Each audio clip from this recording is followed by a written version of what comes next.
Welcome again to another edition of Unbreakable, a mental health podcast with Jay Glazer. I'm Jay Glazer, and there is few times in life that I've come across someone with the very first interaction, that person changed my life. And I'm proud to have become friends with this person first, then best friends with this person, then a brother to this person. And man, I'm so excited for everybody here to meet this magical human being. She is, like I said, a sister to me. She's someone who actually asked me permission to take her own life one day, which thankfully I said no. It's not a question you get asked too often in life, but this happened. So with that, I'm going to bring in the one and only Staff Sergeant Kirstie Ennis, who is the rock star of all rock stars. And folks, get ready because your life is about to change. How you doing, KE? I'm doing well. Thanks for having me, Jay. Absolutely. I've introduced you a lot of times before, and it's, I've said it a million times to people. Like you're around Kirstie. And look, so Kirstie and I met many, many years ago. She came in at MVP. And that day I'm like, oh my God, this girl is just different. So real quick, before we get into it, well, actually, there is no real quick. Why don't you introduce to everybody who you are? And man, how do we even start with this? Okay, introduce everybody who you are. So I joined the Marine Corps at 17 years old and lied through my teeth to get my parents to sign the paperwork. I ended up being an aerial door gunner on the 53 platform for 6 years in the United States Marine Corps. Wait. One of two female door gunners in the Marines. Is that correct? At the time, yes. I don't know what the stats are now. So okay, right, okay. Sometimes I have to stop Kirstie as you hear because she'll just go through shit like it's just like, just a normal Tuesday, and it's not a normal fucking Tuesday. But go ahead, Kate. So one of two female door gunners, the entire fucking Marines. Go ahead. I pride myself very much on my combat action wings with 3 gold stars and my combat meritorious promotions. But on my last deployment to Afghanistan, my helicopter went down. And as a result of that crash, I sustained some pretty severe injuries, everything from traumatic brain injury, damage to my spine, my arms, my ears, my eyes. And then I'm actually sitting in my wheelchair right now. I lost my left leg above the knee, pretty high. And the Marine Corps ended up forcing me into a medical retirement, and it was the last thing that I wanted to happen. And at that point in time, joining the Marine Corps at 17 years old and giving 6 years to it, that was all I knew. Like I bled green. Like that was my passion. That was my purpose. That was my life. So when I was forced into that medical retirement, I felt like my whole world was just like pulled out from underneath me. So I really struggled mentally and emotionally with figuring out who I was going to be again. When was it you made the decision, say, I'm going to do more with one leg than I ever would have with two? So on the 1 year anniversary of my helicopter crashing, which would have been June 23rd, 2013, I decided that I was going to take my own life. I was going to walk into the Colorado River in Blythe, California. And again, for whatever reason, I was spared again. And my dad came to me in the hospital and he said, you've got to be shitting me. The enemy couldn't kill you and now you're going to do it for them. And that was kind of that tough love and sucker punch that I really needed to be able to continue forcing myself to put one foot in front of the other. And I decided that if I couldn't show up or live for myself anymore, then I needed to show up and live for the people around me. The men and the women who never made it home, my teammates, family, friends, so on and so forth. And that was a pivotal moment. And don't get me wrong, like you mentioned, Jay, there's been plenty of other times where I've been in very serious, bouts of depression and like I said, struggling and suffering through a lot of the emotional stuff, but we're here and we're still doing it. We're figuring it out together. But there's a difference of your dad saying, hey, you're going to stay alive. And then a difference of you saying, I'm going to go become the 5th ranked snowboarder in the world. I'm going to summit the 7 summits. I'm going to be a firefighter with one leg. I'm going to do all this. What about, when did you kind of, or just what happened to get you to say, I'm going to have mental wealth instead of struggle with mental health?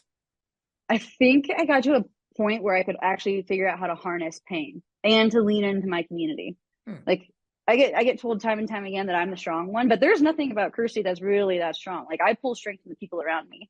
And so once I really had that team and that family and that community rallying behind me and believing in me, even when I didn't want to believe in myself, I feel like that's what really changed things for me. I joined the Marine Corps to serve people. And so now when I have all of these other people showing up for me and rallying for my dreams, it gets very hard to let them down. It's always about like who's watching. Right. I obviously don't have kids of my own or anything like that, but I didn't have a role model that I needed or wanted when I was in the hospital. Like I want to be that person for others, the inspiration and the hope, motivation. Or like I said, I'm just very, very grateful that I've had so many people show up for me. I want to show up for others. So you see Kirstie is one of the most beautiful women on the planet. And it's striking when you see this beautiful woman walk in and she has a prosthetic leg. And the number of kids that walk up and point and go, look, and you're always so gracious to them. At what point did you say, hey, okay, I could use this for good and change it from, I don't want people looking at me? So there was, I did a 1,000-mile walk back in what would have been September to November of 2015. I ended up walking 1,000 miles across England, Scotland, and Wales, and it was to raise awareness for, men and women who either never made it home from the war or they took their own life. By the way, she walked with Prince Harry. So go ahead. yeah, he was there too, but that's beside the point. This is where Kirstie again downplays everything. But yes, she was with Prince Harry. But go ahead. But yeah, at like mile 500, a little boy with hearing aids came up to me and he was like, I'm just like you. And at first I had no freaking clue what he was talking about. I was like, this does not correlate whatsoever. But when I stopped and I thought about it, I was like, you absolutely are. You're different and you can go on and do whatever you want. It may not look the same as everybody else, but you can go forth and you can change the world. You can improve the world, Jay. Right. But then at mile 650, a little girl with braces on her legs came up to me and said, I'm just like you. And like, that was the moment that it clicked. Wow. I've never known, we've been best friends for a long time. I never asked you that. I never knew that. So much to learn. There's so much to learn. That's incredible. So I want to go back now to, again, so you hear how bubbly Kirstie is, but there's a lot of darkness. There's a lot of pain. I've been there for you for a lot of that pain. And I can't blame you. How many surgeries have you had? 48. 48 surgeries. How many amputations of your left leg? Oh, geez. The last one would have been 5. So the 5th one, right? Mm-hmm. So 5. So they keep going up.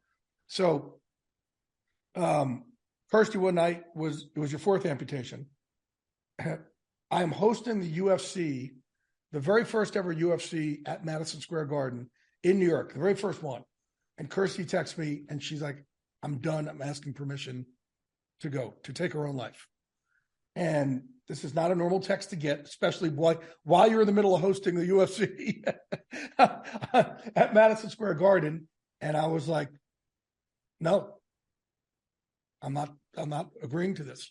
Like, there's going to be too much good you're going to do in the world. You're going to be of service to too many people.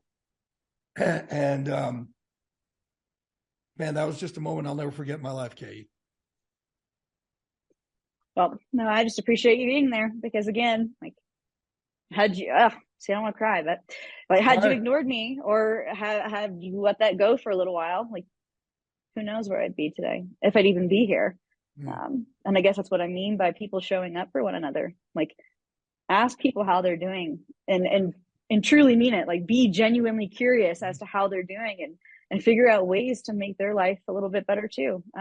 I firmly believe that we're not put on this earth just to live for ourselves. Like, we are social beings. We need each other. And so, yeah, so you showing up for me, the guys and gals from MVP, our Unbreakable family, everybody, like, it was huge because I couldn't have done it on my own. But think of how many people you've saved since then. I don't know if I've saved people. You've saved a lot of people. You have saved a lot. Your story has saved a lot of people. Your story, I'm sure that there are other people who are going to take their lives and heard your story and did not. I'm sure that you've gotten other people to use what makes them different, to empower them and to inspire them and to improve the world instead of just, saying, okay, I'm tapping out. So no, you've saved, you've helped, you've lifted, you've empowered. Thank God we have that conversation. Thank God you're still here. And I think your work is just starting. I do too, actually. Right? I really do. But there are days that I wake up and I miss the Marine Corps so much. had really terrible, shitty things not happen to me, like I wouldn't be where I am today. I wouldn't have a very unique platform. I wouldn't be able to help people in the same capacity that I do now. So gosh, I mean, this is sitting in the wheelchair again. Like, this is a curse that I would not wish on my own worst enemy whatsoever. But at the end of the day, like, I count my blessings. Like, I don't have to do anything anymore. I get to do them, Right.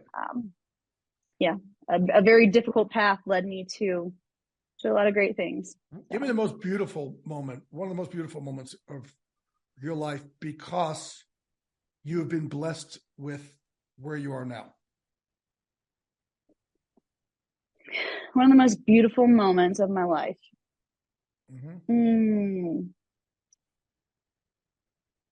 I think your child came up and said something, or you yeah, said something good. Social media is a blessing and a curse again. Like, it's something that I try to distance myself from. I think that it can also be like very unhealthy practice tool, Yes. whatever you want to call it. Yes.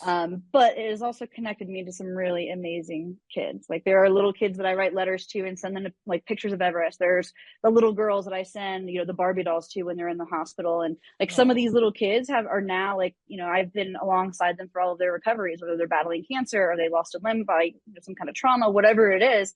But like, social media really connected me with these people and these families. And it's exactly who and where I want to be. Like I said, I want to be able to help the next generation, people like me. And so, I mean, I think that her name's Ruby is one of them. But yeah.